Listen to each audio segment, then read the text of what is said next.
Hello and welcome back to The Inner Entrepreneur. In today's episode, Paul Ryan and myself, Brandon Ward, continue our series on burnout, particularly addressing the final step in our burnout remedy process, investing in oneself and finding one's tribe for long-term success. We discuss the pitfalls of becoming a seminar junkie, the power of taking action on self-awareness, the necessity of forging new paths and habits, and how the implementation of these things can radically improve lives. We discuss how personal development requires commitment, sustained effort, and community support, which leads to tangible changes in one's life. So let's get into it.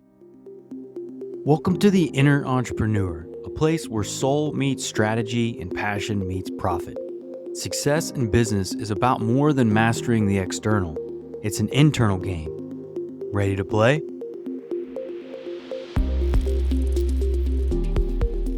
Hello and welcome back, everyone, to another episode of The Inner Entrepreneur.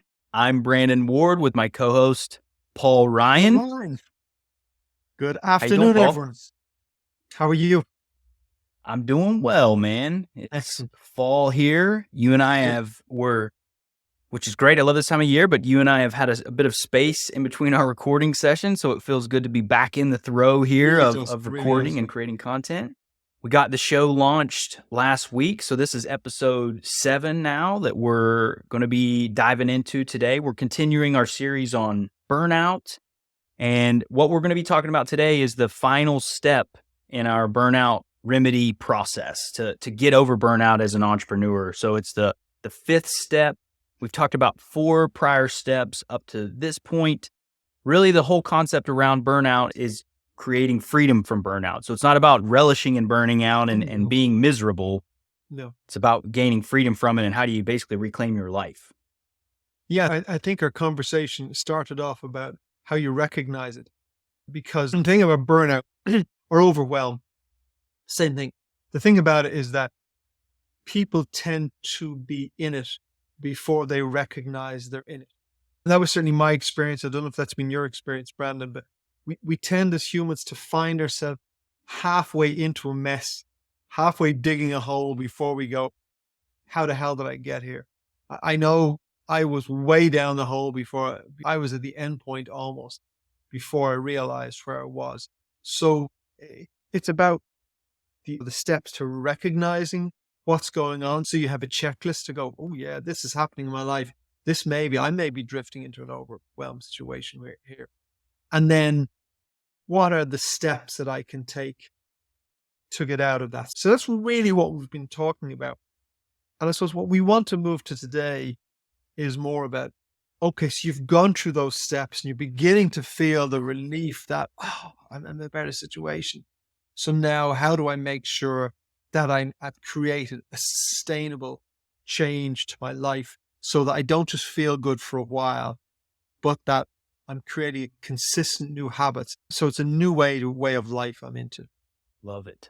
Very well said. And it's interesting because there's a lot more depth that we've gone into around burnout than you and I had initially anticipated with the content that we had outlaid. But I'm really glad that we've gone as deep as we have because to your point, we have a nice scale of basically 10 stages of burnout to identify where you may find. And then we have 5 steps that we put together to help you remedy burnout, regardless of where you may find yourself on those 10 kind of stages of burnout. So today we're going to be talking about step 5, which is investing in yourself and finding your tribe for long-term success. So as you were saying, Paul, when we start to remove and start to get back our life, now what do we do with this new energy that's not being spent on stress and worry and fear and anger and hurt and all that?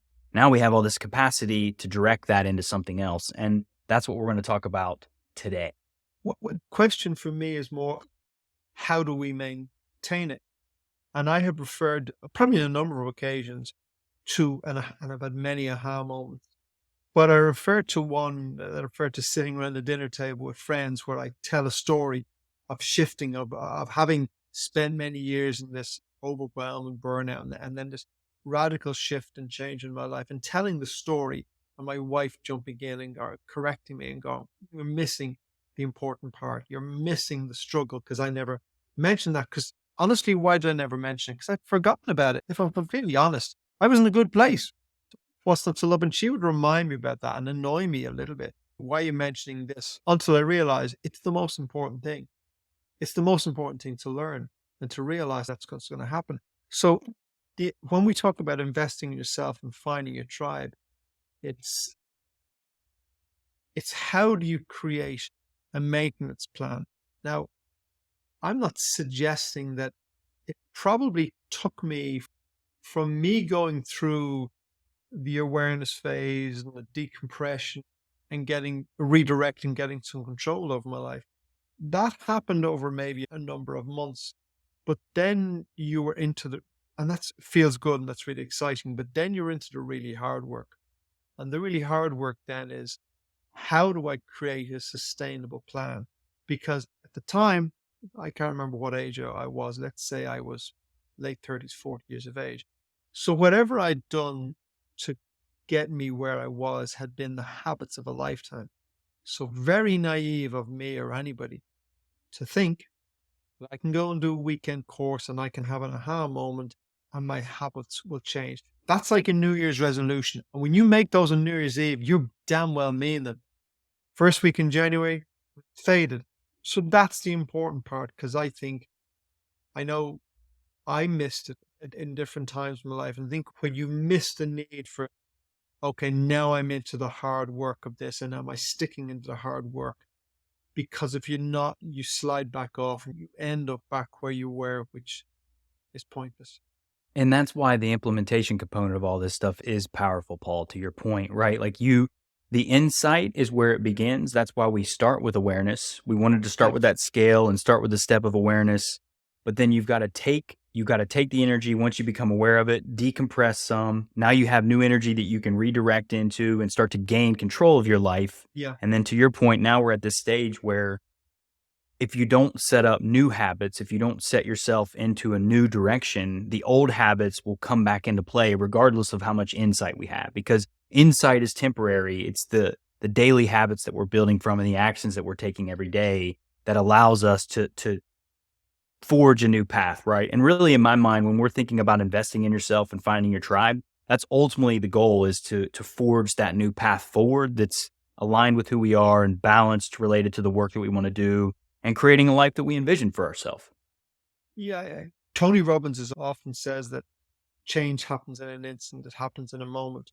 I think he's right, but I think it can be misinterpreted. And so awareness, I think, can happen in a moment, and often does. So that's stage one.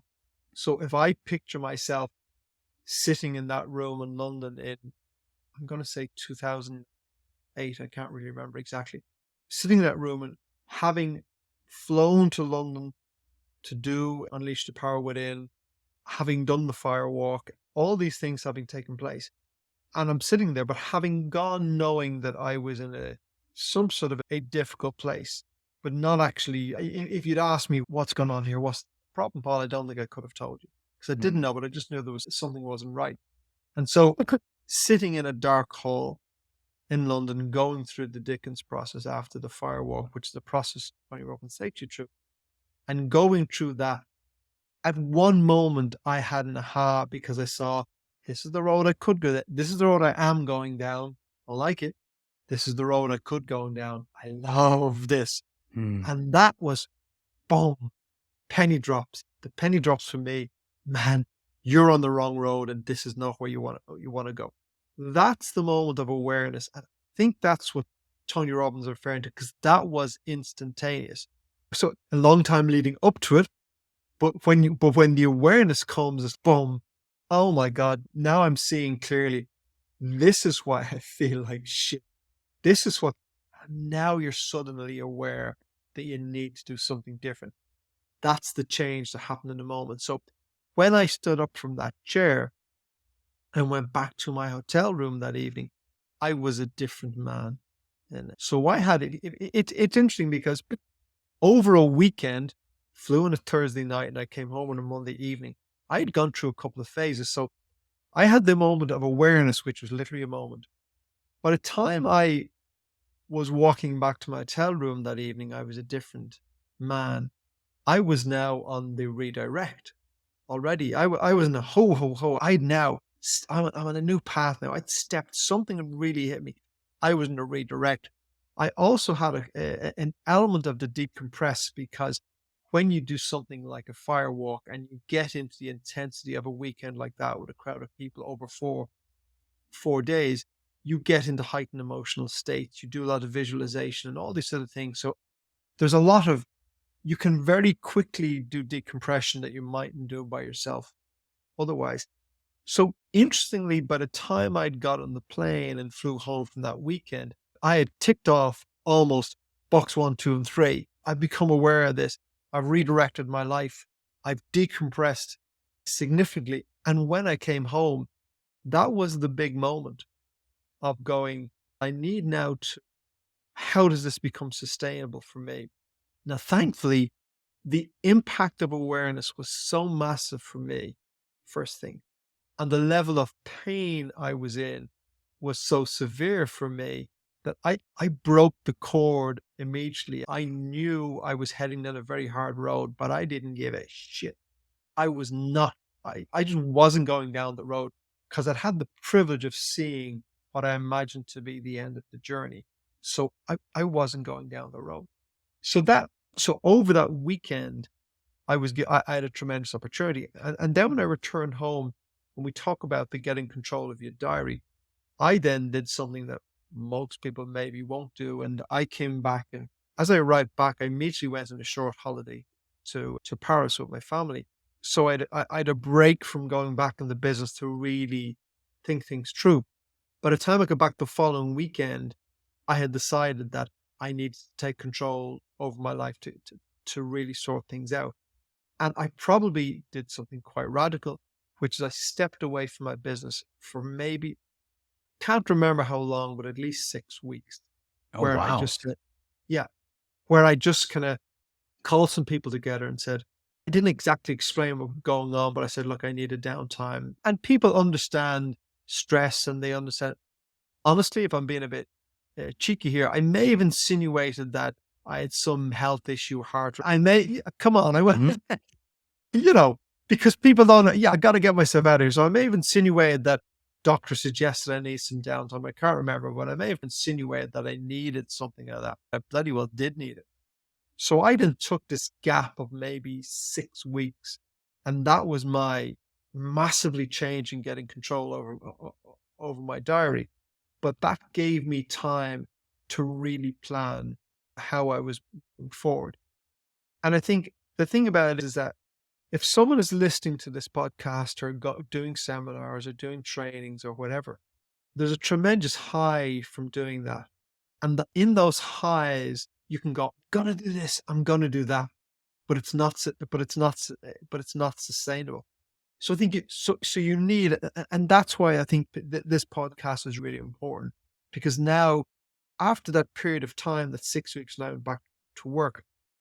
First, my decision was I'm not going back. I'm never going back to the business. I'm out of this and moving on. But I'd given myself this time away, which we spoke of in the decompress. I'd given myself this time away. I'd taken all those negative influences away from me, so I had time just to think and work through things. And in that period of time, I suppose we spoke about this realization before of going, you have a really good business, a really profitable business, but it feels like shit. And let's not confuse the two things. Is there a way in which I can keep a profitable business? Because why start from scratch? And is there a way in which I can make this better? But without that gap, I couldn't have gone into the office. If I'd gone into the office on Monday morning, nothing would have happened. I would have gone in with a huge amount of positivity, would have been met with a huge amount of negativity, and it just wouldn't have resolved itself. I went back 6 weeks later or something, and so the changes were now deeply embedded in me. When I went back into the business, obviously the people around me knew nothing about my experiences. They knew nothing about my desire to change things enormously. And for some people, a number of people, the changes that were coming down the line, they were not going to be happy with. But the changes were already well rooted in me at that stage. And so I was well ready for the hard work. But for And most Paul, so people, is that they're not going to have that privilege, is what I'm saying. They're going to go straight back into something. and fall back into those old habits. And that's the danger of that, right? Because you took space for 6 weeks to create a roadmap for this new life that you were Yes. leaning into. And that's ultimately what now, to your point just now, you may not have 6 months to dedicate to, or it's not 6 months, but 6 weeks to dedicate to come back Yeah, in and create a of roadmap. course. But you can still take time each day if you're stuck in a job, maybe that you can't, or you're in a business that you're running that you're buried in. You can take an hour a day to start work on that roadmap. I think the importance is to dedicate some time, however you do it. If you have the ability to take time off from work and create that roadmap, even better. But otherwise, the intention is you got to create a roadmap for the new life, because the awareness is the beginning. That moment that you said, that aha moment, you went through it. But had you not done that roadmap, took that time, all that positivity would have been crushed by the negativity of your business that you were running. You would have forgotten about all that positivity from that seminar, and you probably would have Big fell time. right back into what you were doing, and nothing would have changed. Nothing would have changed. But here we are. So I think the mindful thing is to recognize you got to work on a roadmap. We're going to talk about creating that roadmap, right? What you did for that and what that meant for you and the things that you went through. And then also, this is the counter to slipping back into those old habits. Because if we don't set a new path, an alternative, like you have to have an alternative path that your brain can now start to work towards and build on, because our synapses they're tried and true. And if we don't give them something new or alternative to dive into, falls right back into that. So that's why that's so important. And I'm happy to get into the next piece, which I think is fun because a lot of people, especially in the personal development space, and I imagine a lot of our listeners, if you're running businesses, you're probably very much into personal development, personal growth. It can be a trap, can it, if you're not careful, if there's not action connected to all these seminars. So maybe I'd love to talk a little bit about your journey as becoming a seminar junkie, as you labeled it. Have you heard that expression before? Is that just me? No, I've heard that before. Yeah, It's cool. But Yeah. yep. So one of the advantages I had in 2006, 2008, whatever it was, when I did UPW, one of the advantages I have is I had started in 1985.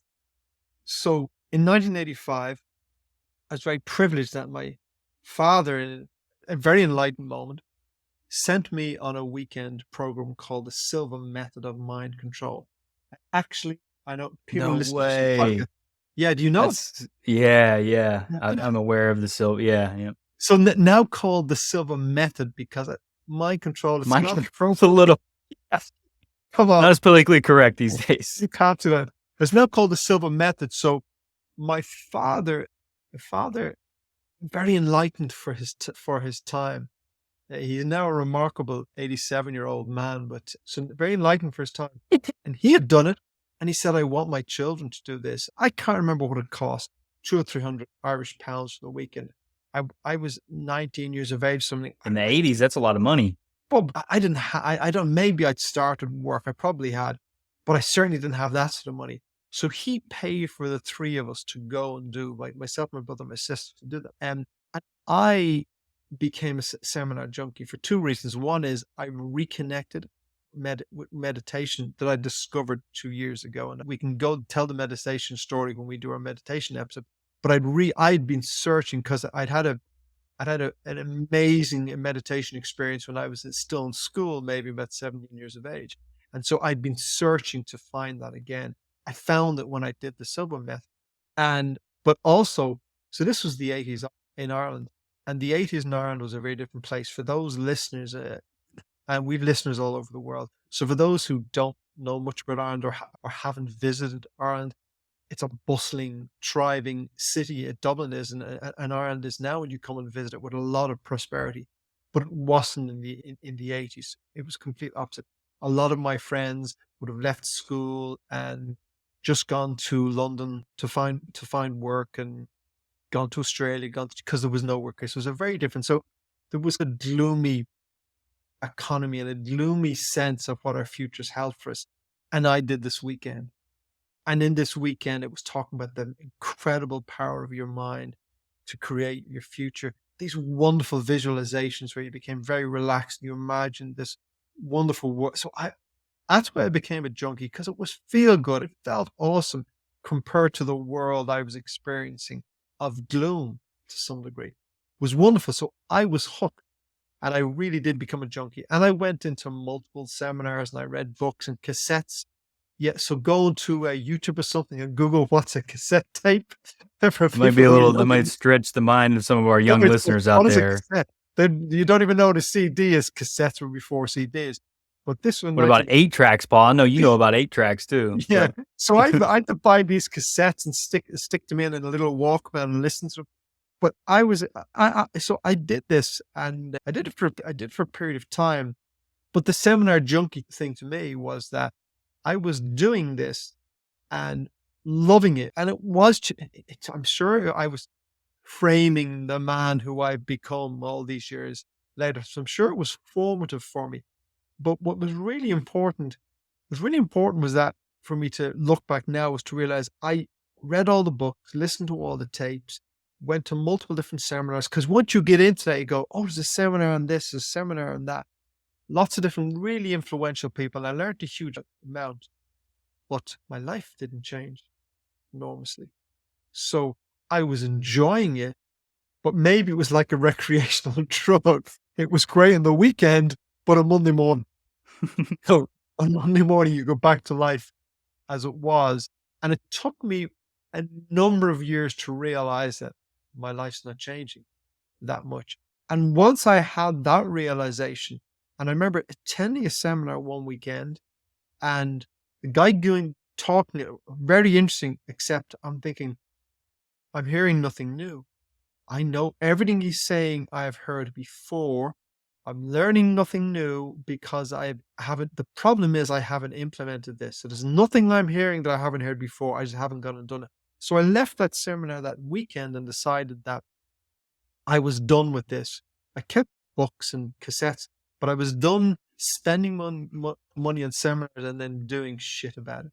So that was an aha moment for me as well, because I became very focused and okay, I now have to focus on creating the life I want. And for me at that age and at that time in my life, it was largely about money, and it was about living in the home I wanted, driving the car I wanted. That was just what was important to me at that time, and having the income and resources I want.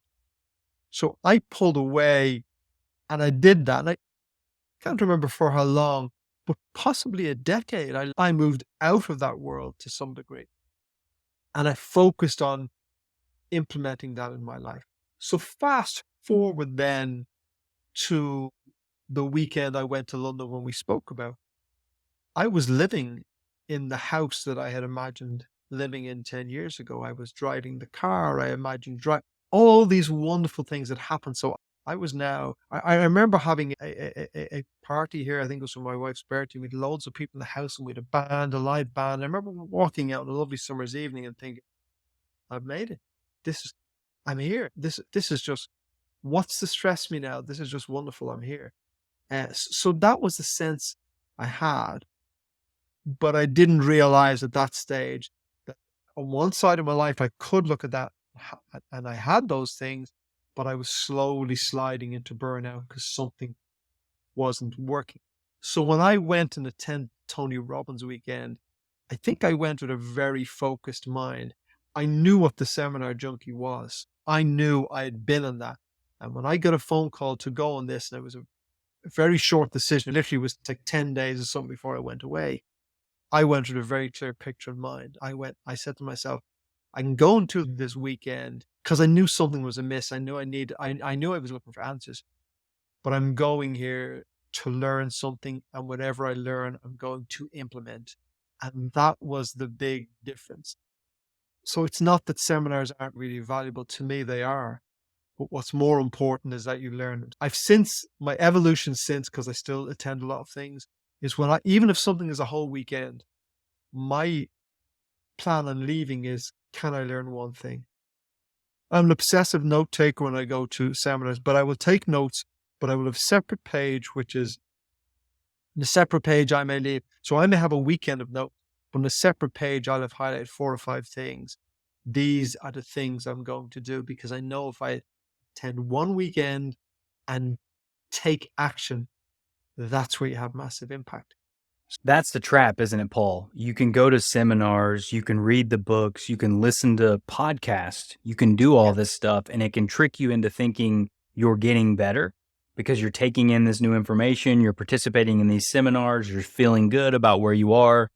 But unless you take action from those insights, from the things you're learning, it's not going to change. Nothing's really going to change. You're going to feel good in the moment, but your life's not going to end up moving or evolving over time. And I think that's the very point, Brandon, is that you do feel good because your mind's focusing on positive stuff. So you will feel good. But if nothing is changing, I mean, we've said this before, unless something changes, nothing changes. So if nothing is changing, then nothing is changing. And when I went on that weekend, it was obvious to me something had to change.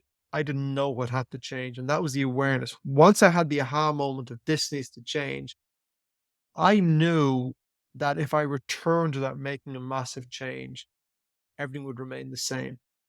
And that's why we're ending this series on this idea of investing yourself and finding a tribe.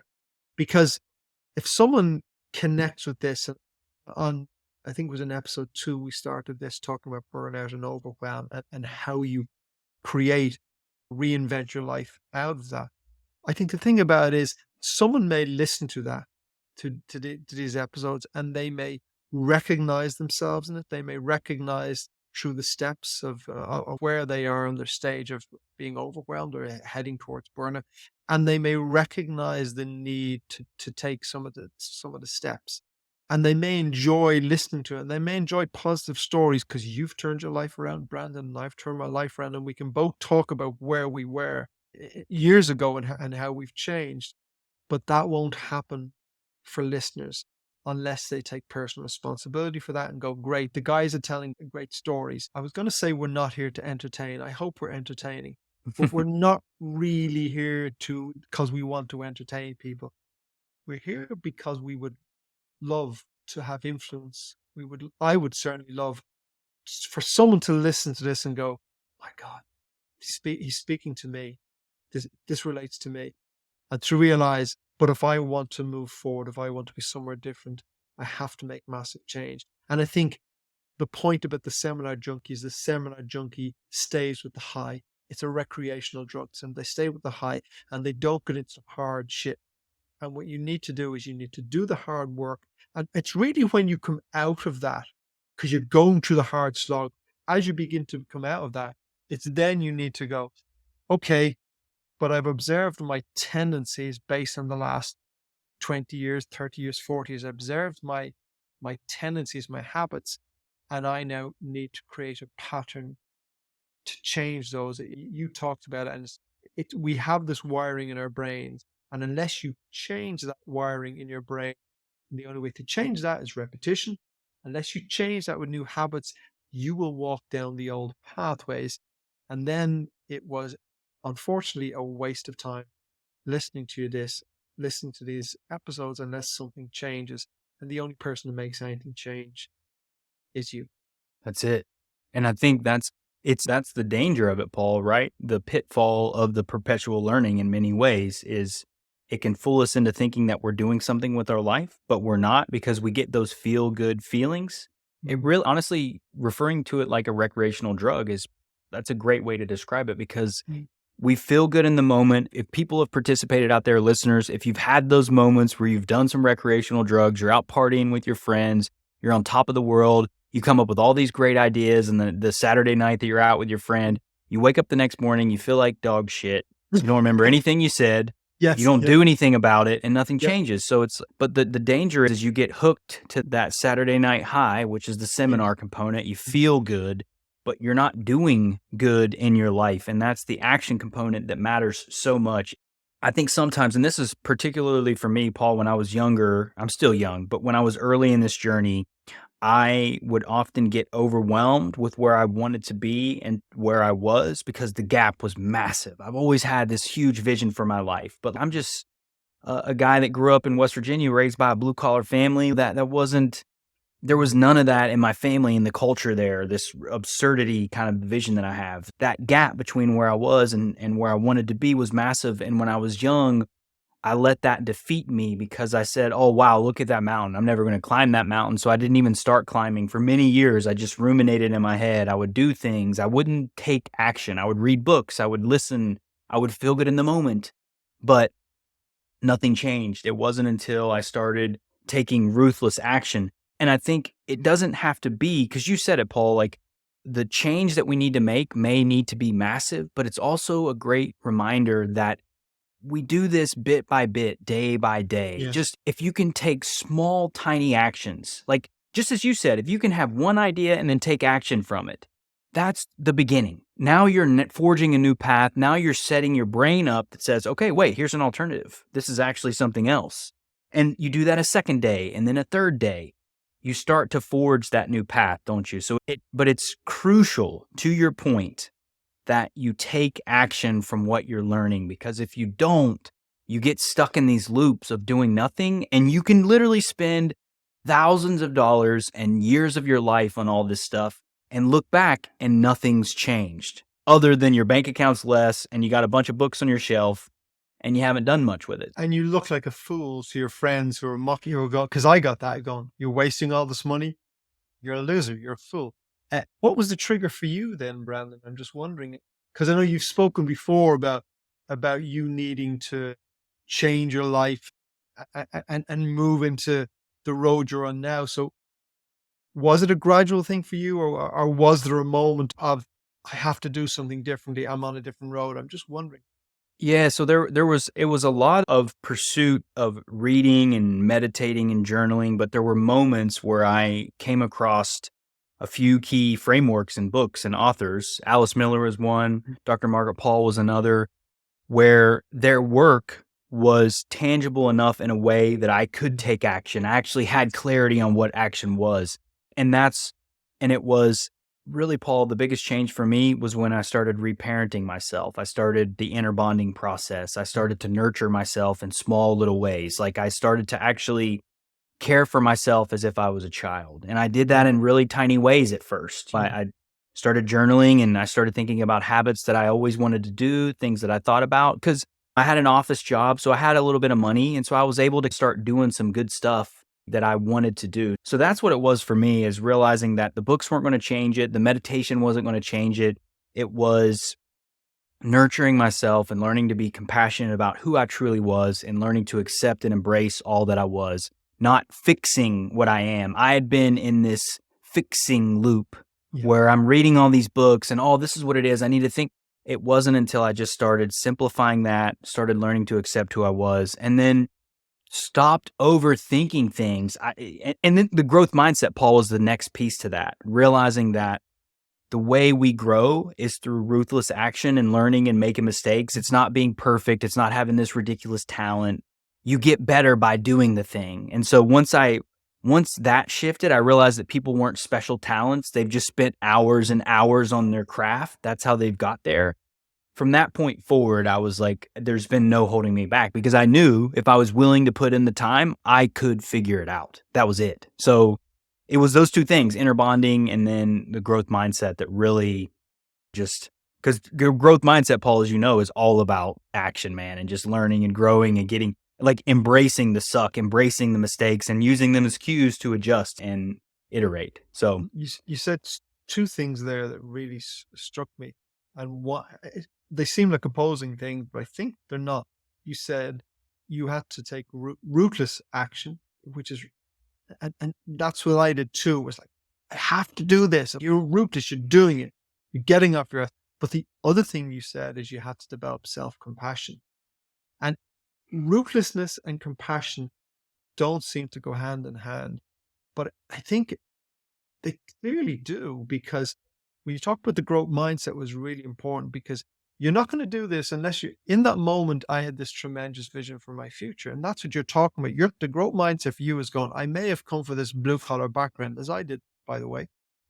And as I've said before, I don't have a college education. So we didn't come from this illustrious background. And when you go into the growth mindset, the thing is that a part of your mind is going, who the hell do you think you are? Like, get back on your bike. Get back doing what are you thinking that you can create this life? So you have to be ruthless and take action despite of that.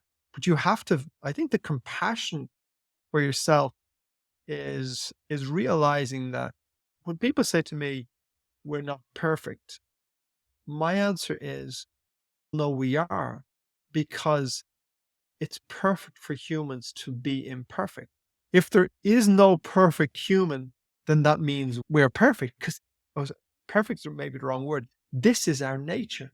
Our nature Mm, is to criticize ourselves and to think we can't do these things. But I think that's really powerful, because that's what a listener, I think, is going to have to do. They're going to have to be ruthless. They're going to have to be ruthless if they want to get control of the time. And they're going to have to ruthless invest and be that focused on creating a change that change happens. Because if they're not that focused, it won't happen. I made radical changes and you were ruthless in your change. But you also have to be compassionate with yourself as well, because it is a journey and it's a journey that never ends. And I think it's important that we share those stories, because what I don't want is anyone listening and going, oh, those guys have this and they understand this. And you're going to get, no, we're on a journey, and it's been a difficult journey for us. So if it's a difficult journey for someone who's listening, and if they go, oh, I can't do this, or I'm not good enough and all this sort of stuff, I think it's good to realize, oh no, that's what everyone thinks. Everyone thinks that.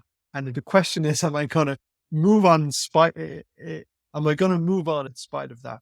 that and Paul, I think that's is I didn't know any of this stuff when I started out, and neither did you. Like what you've shared with me about your story and your journey, you learn these things along the way. Like you were a mess in your business. You've mentioned several times in the show that Yeah. you almost walked away from a profitable business that you hated though. So Yes. and it wasn't until you started working on yourself and you took responsibility for your life that it all changed. And I want to say one thing about the ruthless action and compassion, because they do seem opposed to one another. But what I mean from that is I started finding compassion for myself and really being honest about the things that I wanted and the life that I envisioned. And I honored that. I embraced it. I loved it. I celebrated it. And then I took ruthless action in that direction. So it's Yes. the compassion comes first to say, this is who I am. This is what I want with my life. That's okay. People can mock me. They can ridicule me. They can say it's ridiculous, whatever. This is who I am. This is what I desire. This is what I want. And because of that, I love myself. I'm going to defend those dreams, goals, and vision like a parent would a child who's out. Yes. That's how you have to go about it. Yeah, So I agree entirely. that's that combination of ruthless and compassion. Just like you would a small child of your own, you would do anything to defend their life if they were in trouble. We have to think about it like that. And that's the approach that I took. I love that you brought that up, though, or you Well, mentioned that. it's interesting because we're at different stages of life, because you have a very young daughter and I've adult sons. And the thing is, as your children get older, if you're in a position to be of support and help to them, and particularly financially, if you're in a position, you have to walk this balance of allowing them to build and create their own lives, and supporting them. And that's almost a ruthless compassion as well, because you want to help your children, because that's what makes sense to do, but you don't want to disempower them. And I think it's the same with yourself as well. You need to be challenged and supported, and you need them to some degree in equal balance, because if you support your children too much, if every time your daughter stumbles and falls, you pick her up, she never learns to stand on her own 2 feet. And by never learning to stand on her own 2 feet, she never learns to overcome challenges and become stronger and grow and become a person who goes, oh, look what I did. But yet, you need to support her and guide her. So it's a question of finding that balance. And I think that's what we're saying to people here. But it's a journey. And the reason you're investing in yourself is because it is a journey you're now on for your life. And so you need to continually. One of the things, when I did the Tony Robbins thing and I came back and I spent a lot of time working, but in my mind, I had my next phase. And in my next phase was I went back and I repeated UPW in London. Ultimately, I did it on 3 occasions. So I went back, did the exact same seminar again, but now 6 or 12 months later or something. So I was reconnecting into that energy, but now I was in a different place. So I was able to take it to a different place. And also, Tony Robbins then sells you a whole program. At the time, he called it Life Mastery. I have no idea if he sells it now, what he calls it. And it was a series of training programs. One was in finance, one was in health, one was in lots of life issues. And it was a big it was a big financial investment. It was a big time investment. It had to travel to the US to do them.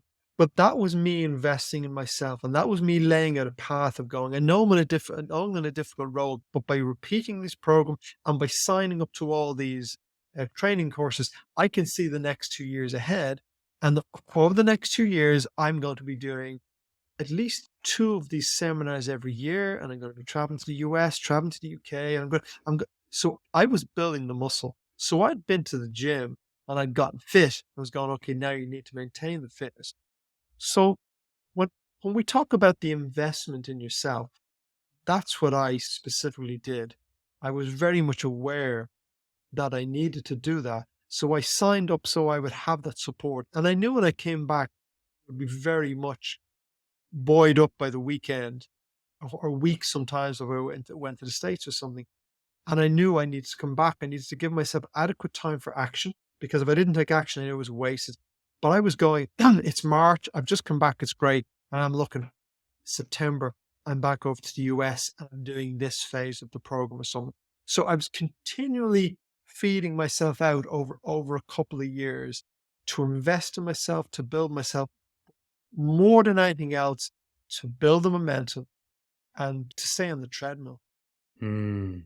So you're really this is more of that roadmap, isn't it? It's more Yeah. of you're looking at the seminars you can go to, the actions you can take, the way that you can keep the momentum up, keep the progress up, keep Yeah. the habits in place. Because I love that the gym has always been a great example for me, because you can't stay in shape unless you're taking care of your body. It's just, you No. got to do some things. And frankly, I have not been in the gym as much as I would like, but finding ways to be active, whether it's doing walks, it's the same thing with our mental fitness. If we're not consistently staying in line with these activities, this movements, we're going to struggle. We're going to fall out of those habits. And I think that's, to me, Paul, what you're describing is, and that's when we were talking about at the top of the episode, the roadmap. This is really that roadmap that you can lay out for yourself to ensure that you stay true to the vision that you're building, and that you're flexing those muscles and building those muscles up over time, because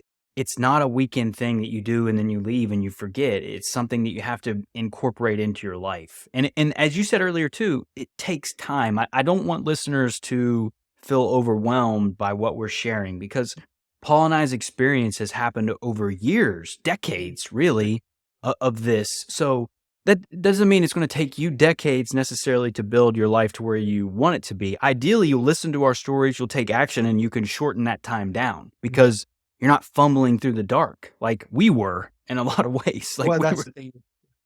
but you're also progressing, I think. You're progressing with each step of the way. So is it daunting for someone to go, oh, those guys are talking about decades of personal growth?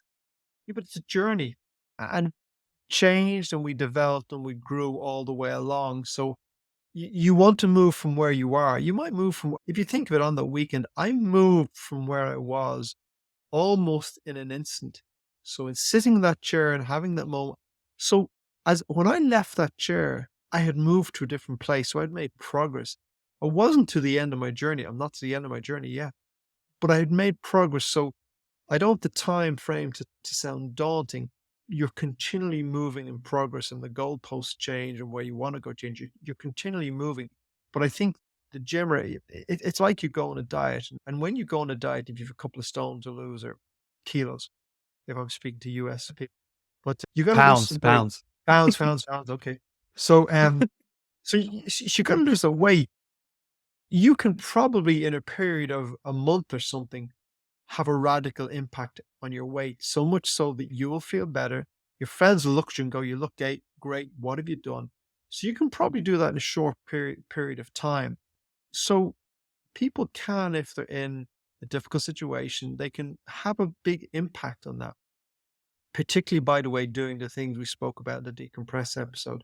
and we talked about getting away, and all these sort of things can very quickly have a change and getting control over your diet. When you get those decompression habits, you can make a change, just like you can change your diet and get some exercise in a month. You're radically different. But a month is no good to you, really. The question is, where are you in 1 year? Where are you in 10 years? Where are you for the rest of your life? And when you go on a diet, and I suppose health experts will say, don't go on a diet, change your diet, change your lifestyle if you want to become fit and well. Because if you go on a diet that's like your New Year's resolution, you'll do it for a week or a month, you'll feel great, and then you'll celebrate by eating and drinking all the stuff. If the question is, can you change your life so that you now are consuming different products and you're eating and living in a different way? And that's just how you are on that your maintenance program. And that's what we're talking about here. We're talking about something has led you to a point where you're not happy with your life. You've begun to create something new. And how do you create a new way of living? What's the new way you're going to live? How are you going to change those old habits? We don't want you just to do something radical, not sustainable. We want a sustainable difference. We want you to create a new vision for your life. And that's what this is about. So the whole investment thing for me was laying out an investment programs going to continually, and I still to this day, continually developing and educating myself. But one of the most important components that we've spoken about, Brandon, on many occasions is finding your tribe. Because you can't walk this road alone, or at least it's very difficult. As soon as you can find a group of people who want to do something similar to you.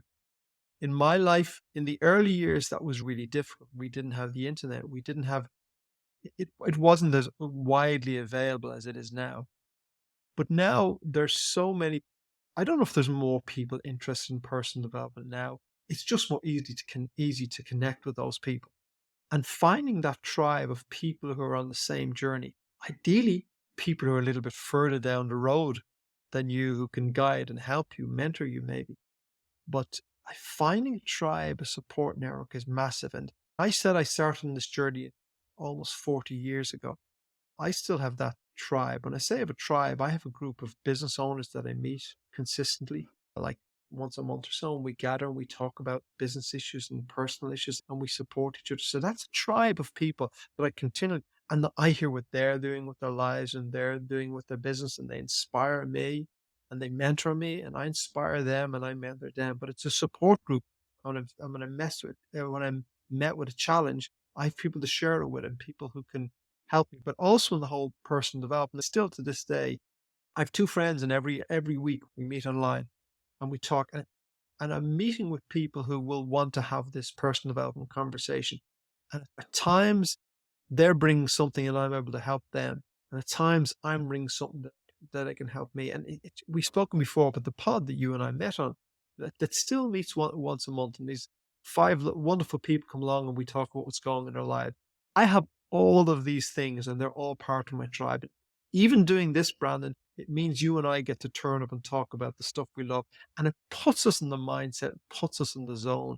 So I would really encourage people to find a tribe of people that you're engaging with ongoing, who, when you say, would you shared recently, a few moments ago, about having this great vision for your life and going, I came from a blue collar background, but now I have this great vision for my life. I think what you need is people who slap you on the back and go, excellent. I'd love to hear that. Even when you're feeling challenged by it, you need people to support you.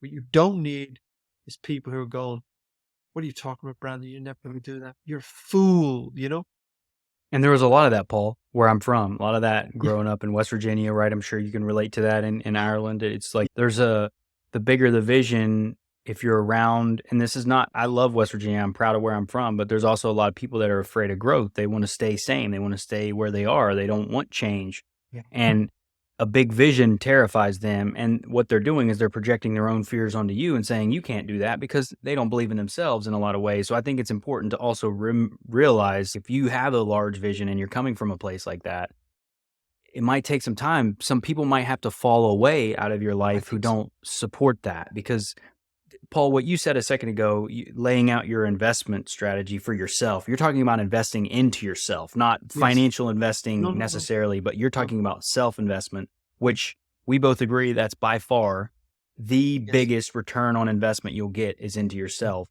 But the tribe component allows us to anchor this work. It's a reminder. It's people that are Yes. helping, that are celebrating, that are with us on the journey, going along together. So we're like-minded in that sense, even though we're at different stages, our vision may be different, but we're pushing the limits. We're trying to be the best version of who we are. We're celebrating our wins. We're struggling through our challenges together, but it's in the arena, people that are in the arena building a life of their own making. And that to me is that tribe, that role of community that's so important. Without it, it's really impossible to make big changes and anchor this stuff over time because it's isolating. And if you don't have, you're going to have bad days. You're going to have bad months. Hell, you might have bad years. It's just, you gotta, those groups can be a lifeline for us though, can't they? Through our time and through our life. I really think it's essential because most people, in my experience, just won't know what the hell you're talking about. And in my very early years, I realized, because when I was very young and very enthusiastic, I realized that I was so keen to share it. But I learned very quickly that by sharing my enthusiasm and my dreams and hopes and plans, I was picking up so much negative energy. I was having to fight to defend how I wanted to live my life from people who really, I'm going to say wanted me to fail, but wanted to convince me that I couldn't do that because it was a challenge. Maybe they thought it was a fool, but also maybe because it was challenging them, more likely because it was challenging them. I learned pretty quickly just to shut my mouth and not reveal that side of myself to people. And for Same. me to then find a tribe where you can openly go, I'm really into developing myself. I want to be the best version of me, whatever that is. And you will find a tribe of people who, when you say that, they'll resonate with that. And when you say that, all they want for you is for you to be that best version. And their question is, how can I help? How can I support you? Because because they're recognizing a kindred spirit and they just want to know, think that. And you come up one week and you go, I find this very hard. And then you go, yeah, that happens to me as well. And you go, oh, it's the journey. Oh, I thought I was failing. No, it's the journey. So I think that's really important. And I suppose that's what we're concluding in this series, that if you learn all of that, you have to create a plan to continually invest in yourself because it's not a one-hit wonder. And you have to have people genuine people who will support you, will not drag you down, but who will support you and encourage you. And you will support them. And you know what I find is when I get in groups like that, when I find I'm supporting someone else because they've got a challenge and I'm encouraging them, or I know some information is going to help them, I feel really good sharing that information. It makes me feel really good. Likewise, when the tables are turned and they're supporting me, and that feels really good also. So both sides of it, it's a win. It's a win-win. And so that's if there's a takeaway from this episode is, how are you going to continually invest in yourself, continually support it? It's easier than ever. When I started, it wasn't easy. You were paying for books, for tapes, you were paying for seminars. Now, podcasts like this are free. Going to you, even if you cannot afford the greatest speakers in the world, are on YouTube for free, hours and hours. To this day, not a day goes by that I am not influencing myself positively by reading something or by consuming something. That could be a podcast, that could be a seminar. Not a day goes by that I don't do that. Because you are inundated with negativity, start inundating yourself with positivity. And I think if you do that and you commit to that and you're in a tribe of people who will support you, you're moving into a very elite group and you're going to change your life. That's my belief. I'm with that 100%, Paul. And it is crazy when you think about not just books, podcasts, YouTube, but the accessibility of individuals in general, I've made some incredible friendships. We live all around the world, and I Yeah. have friends with people that are all over the place, and it's all possible because of the internet now and Twitter and LinkedIn, these social platforms. You can be, there's obviously negative components to just mindlessly scrolling and being on social media platforms, but you can also build friendships from simply sending somebody a DM, engaging with people's content, and building relationships.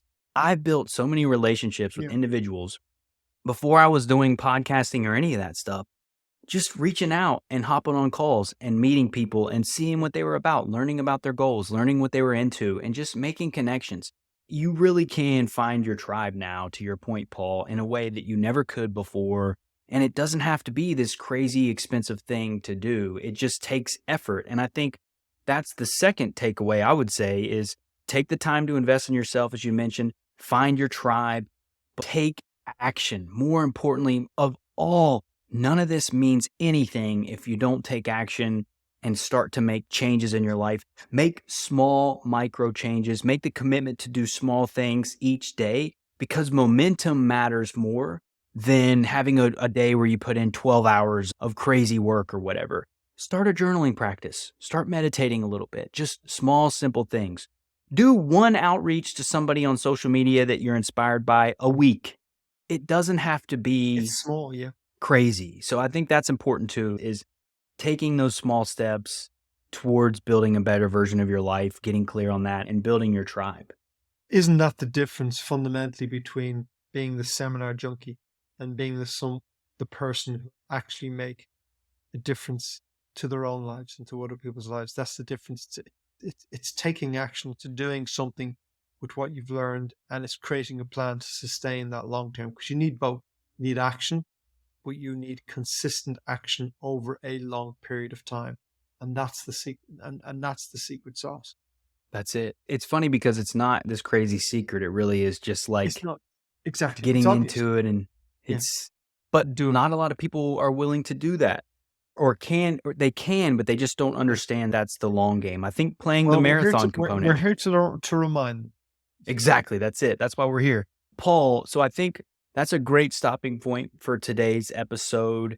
Really, it's continuous learning coupled with action and finding your tribe. If we were going to sum it up in a sentence, Yes. that would be it. It would be it. And for next episode, we're going to be putting a bow in many ways on our Burnout series that we've done, because we've talked a lot We've done of 6 episodes on this whole topic, have we? Yep, we've done the stages, and then we've covered the 5 steps to remedy burnout. 6 So that would be steps. 6. So we're going to do a summary episode where we wrap all that together so that it's a high level overview of each of those things and pull it together for everyone. So that'll be our next episode.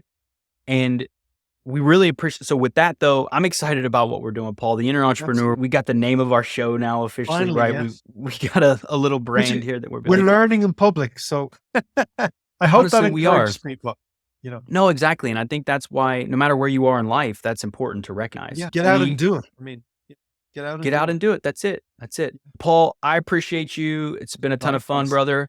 I hope the audience has enjoyed the content so far. We got a lot more planned on the way, but remember, at the end of the day, take ruthless, compassionate action, and you'll be surprised. That's it. That's it. Excellent. So with that being said, we'll see you all next week. Thanks, Paul. Take care. Thank you for listening to The Inner Entrepreneur. If you found value in our content, please consider liking, sharing, and subscribing. New episodes will be released every Thursday at 5 a.m. Eastern Standard Time. We appreciate your attention, and take care.